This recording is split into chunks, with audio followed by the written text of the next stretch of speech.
तो बोली भगवान काहे सच प्यार न मिले। स्वर्ग म्यूजिक पर जाए।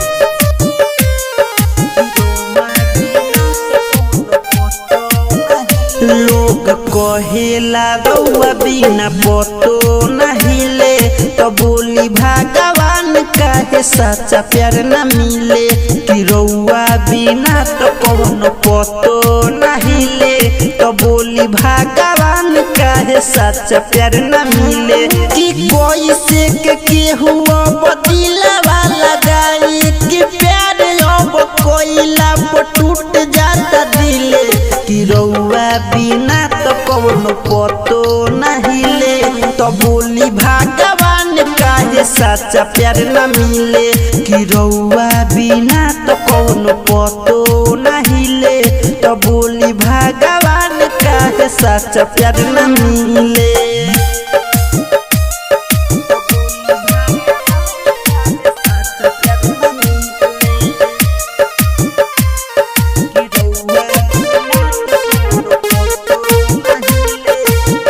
नाही अखिया में नींद नाही दिल में करार बा, कि सपना के नाव डूब गइल हमार बा।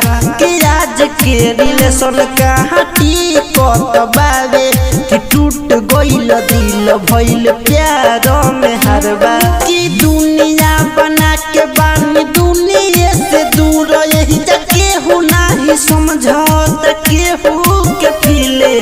कि रउआ बिना तो कौन पतो नहीं ले, तो बोली भगवान काहे सच्चा प्यार न मिले। कि रउआ बिना तो कौन पतो नहीं ले, तो बोली भगवान काहे सच्चा प्यार न मिले।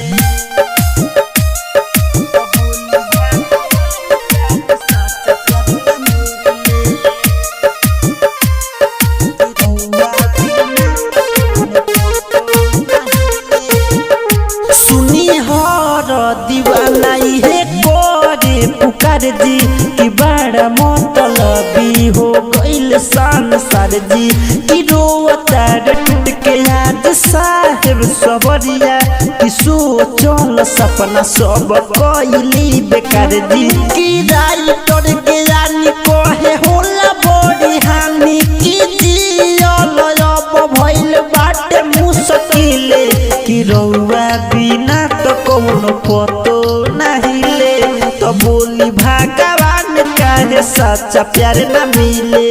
कि रउआ बिना तो कौन पतो नहीं ले, तो बोली भगवान काहे सच्चा प्यार न मिले। कमलेश राज रिकॉर्डिंग स्टूडियो कैथोलिया चौक।